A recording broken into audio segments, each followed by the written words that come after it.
Pengamat LIPI ungkap asal senjata KKB Papua dari Filipina, Australia.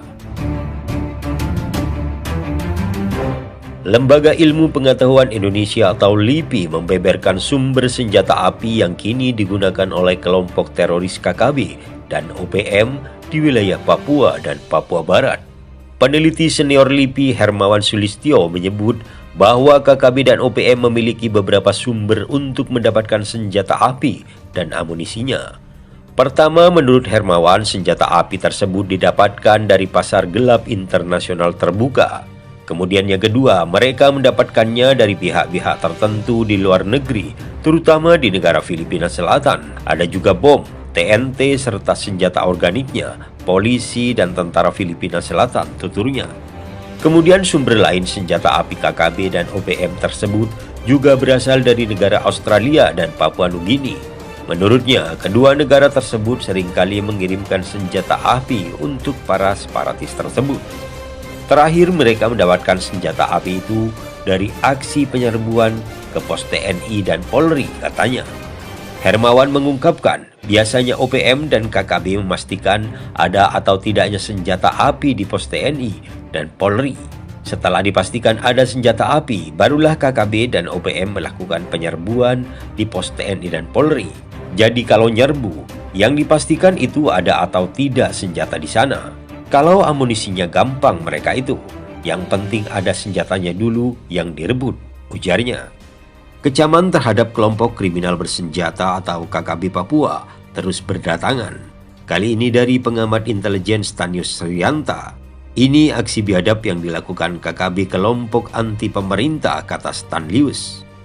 Ia meminta TNI Polri mengusut tuntas motif penyerangan KKB terhadap tenaga kesehatan di distrik Kiwirok, Pegunungan Bintang, Papua.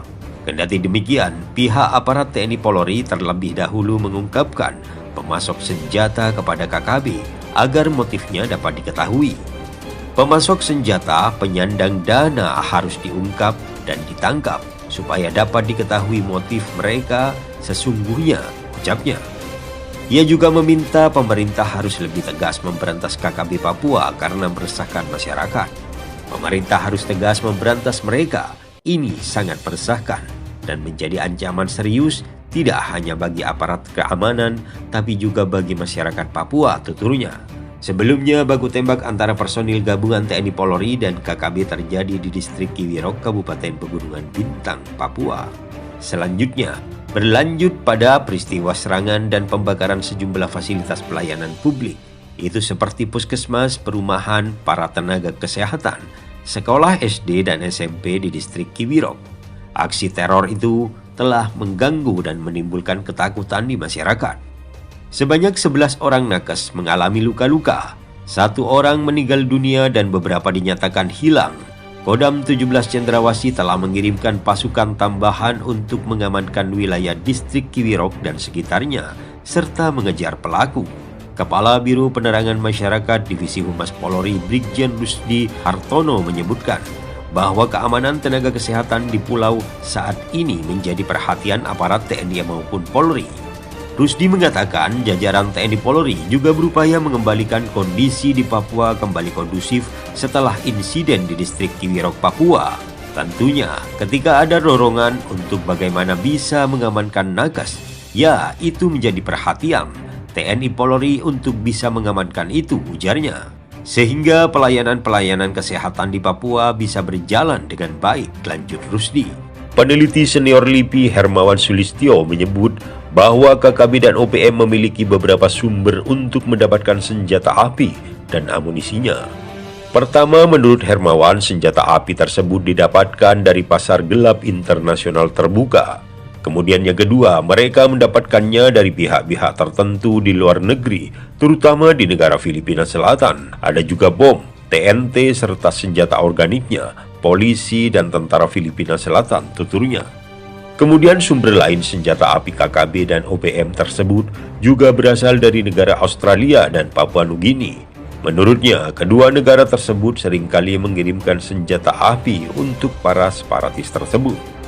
Terakhir, mereka mendapatkan senjata api itu dari aksi penyerbuan ke pos TNI dan Polri, katanya. Hermawan mengungkapkan, Biasanya OPM dan KKB memastikan ada atau tidaknya senjata api di pos TNI dan Polri. Setelah dipastikan ada senjata api, barulah KKB dan OPM melakukan penyerbuan di pos TNI dan Polri. Jadi kalau nyerbu, yang dipastikan itu ada atau tidak senjata di sana. Kalau amunisinya gampang mereka itu, yang penting ada senjatanya dulu yang direbut, ujarnya. Kecaman terhadap kelompok kriminal bersenjata atau KKB Papua terus berdatangan.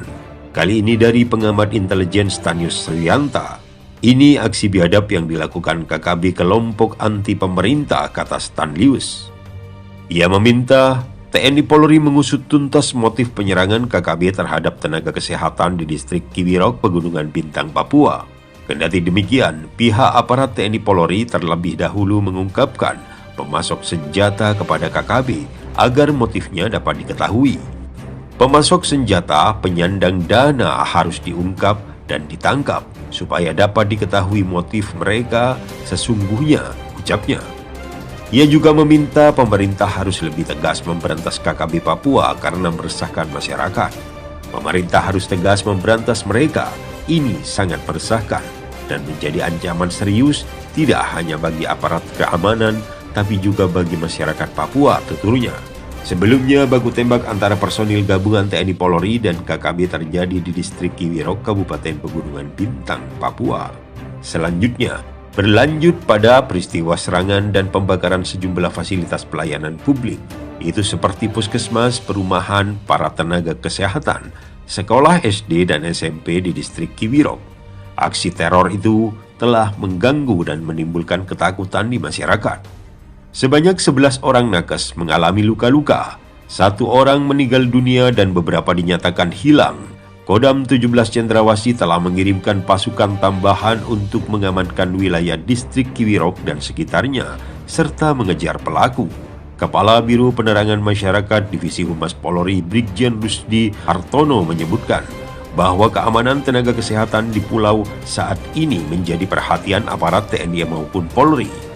Rusdi mengatakan jajaran TNI Polri juga berupaya mengembalikan kondisi di Papua kembali kondusif setelah insiden di distrik Kiwirok, Papua. Tentunya ketika ada dorongan untuk bagaimana bisa mengamankan nakes